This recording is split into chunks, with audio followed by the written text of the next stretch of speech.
আজকের ভিডিওতে থাকছে একটা ডিম দিয়ে কিভাবে পারফেক্ট স্পঞ্জ কেকের বেস চুলাতেই তৈরি করবেন সেটা টিপস অ্যান্ড ট্রিক্স। ওভেনের মতো কেক বানাতে চাইলে আপনাদেরকে অবশ্যই আজকের ভিডিওটা শুরু থেকে শেষ পর্যন্ত দেখতে হবে।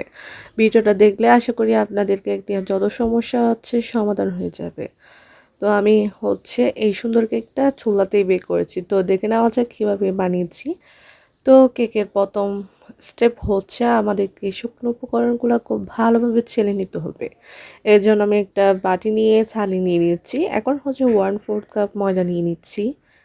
এরপর 1/4 চা চামচ বেকিং পাউডার, তারপর 1/4 চা চামচের একদম হাফ করে আমি বেকিং সোডা নিয়ে নিচ্ছি অল্প করে। এখন আমি খুব ভালোভাবে চেলে এটাকে ভালোভাবে মিশিয়ে এক সাইডে রেখে দিব।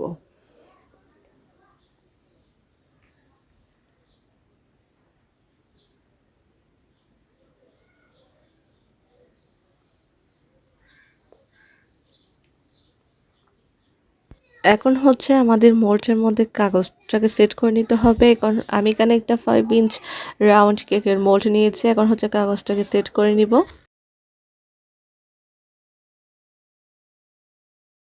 কাগজটা দিবেন তাহলে আপনাদের কেকটা বেক হওয়ার পর খুব সহজে মোল্ড আউট করা যাবে। এখন আমি থার্ড স্টেপে চলে এসেছি। এখন একটা মোল্ড নিয়ে একটা বাটি নিয়ে নিচ্ছি। এর মধ্যে একটা বড় সাইজের ডিম নিয়ে নিচ্ছি। ডিমটাকে অবশ্যই রুম টেম্পারেচারে থাকতে হবে, ওই রকম ডিম ইউজ করতে হবে। ফ্রিজের ডিম দিয়ে আপনাদের কেক কখনো সুন্দর হবে না, স্পঞ্জি হবে না। তো আমি এটাকে 30 থেকে 40 মিনিট আগে নর্মালি নামিয়ে রেখেছিলাম বাইরে। তো এখন আমি নিয়ে নিলাম। এরপর এক বিটারের সাহায্যে আমি বিট করতে থাকবো। আমার এখানে বিটারের স্পিড আছে 3 পর্যন্ত। আমি একই দিয়ে বিট করতেছি যেহেতু একটা ডিমের কেক।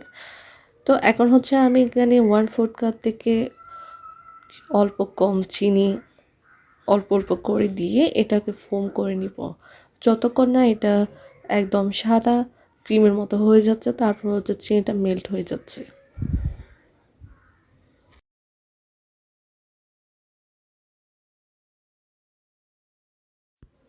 তারপর এটাকে একটু পরে পেছোলা দিয়ে আমি সাইডের ব্যাটারগুলোকে মাছ বারবার এনে দিচ্ছি, একটু করে মিশিয়ে নিচ্ছি, একটু করে চিনিগুলা ফোমের সাথে খুব তাড়াতাড়ি মিশে যাবে। এখন আমি ফোমটাকে তৈরি করে নিব যতক্ষণ না ফোমটা সাদা ঠিক হয়ে যাচ্ছে।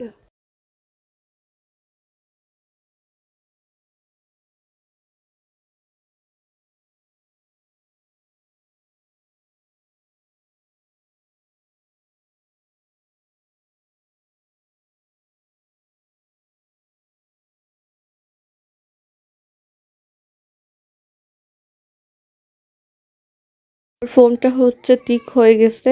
এখন আমি এর মধ্যে ইমালশন দিয়ে দিব। আপনার এসেন্সটাও ইউজ করতে পারেন। আমার এসেন্সের গন্ধটা অত বেশি ভালো লাগে না। আমি এখানে ইমালশন দিয়ে দিচ্ছি। আমি এখানে বাটার স্কচ ইমালশন দিয়ে দিচ্ছি 1/4 চা চামচ। ইমালশনটা দিয়ে আমি কয়েক সেকেন্ডের মতো বিট করে নিব। এরপর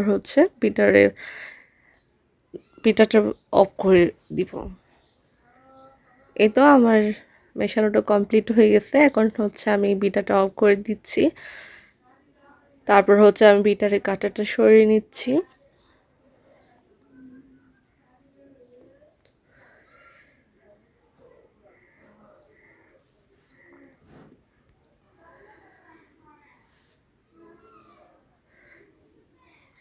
তারপর আমাদের একদম যেটা মেইন স্টেপ, এটা শুকনো উপকরণগুলো খুব আলতোভাবে মেশাতে হবে, না হলে কেকটা কোনো মধ্যে স্পঞ্জি হবে না। তো এখানে আমি একটা বিটারের কাঁটা নিয়ে নিয়েছি। আপনারা চাইলে পেছোলা তারপর হ্যান্ড উইক্স দিয়ে খুব ভালোভাবে মিশিয়ে নিতে পারেন। আমি বিটারের কাঁটা দিয়ে মিশিয়ে নিচ্ছি। আমি এখানে 2 থেকে 3 বার করে দিয়ে এটাকে সুন্দরভাবে আলতো হাতে মিশিয়ে নিচ্ছি।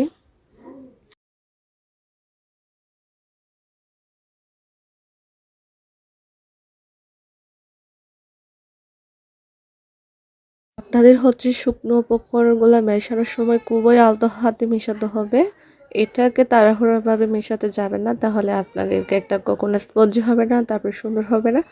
এটাকে হচ্ছে এক সাইড থেকেই খুব সুন্দরভাবে আলতো হাতে মেশাতে হবে। আপনারা এদিক ওদিক মানে উল্টাপাল্টা মেশাতে চাইবেন না। তো আমার হচ্ছে এখানে মেশানো হয়ে গেছে, তো দেখতে পাচ্ছেন। এখন হচ্ছে আমি একটা পেঁচোলা দিয়ে সব কিছু ভালোভাবে মিক্স করে নিব।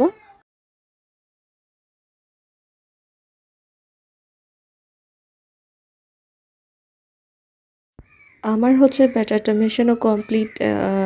এখন হচ্ছে আমি ব্যাটারটা একটা মোল্ডের মধ্যে নিয়ে নিচ্ছি, যেটাতে আমরা আগে থেকে কাগজ সেট করে রেখেছিলাম। ওই মোল্ডের মধ্যে নিয়ে নিচ্ছি। এটাকে একটু উপর থেকে ঢালবেন, এতে করে এয়ার বাবলগুলো নষ্ট হয়ে যাবে আর কেকটা অনেক বেশি সুন্দর হবে।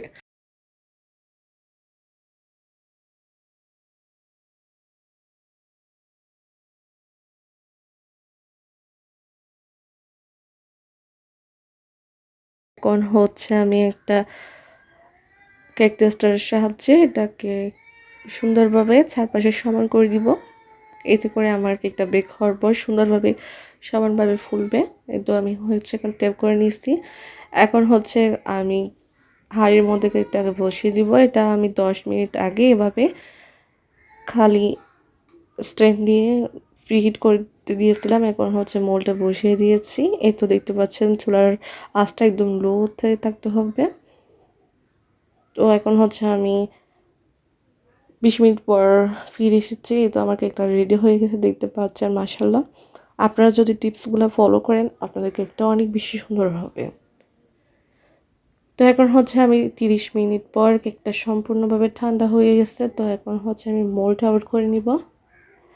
তো আপনাদের সাথে শেয়ার করব কেকটা কেমন হয়েছে।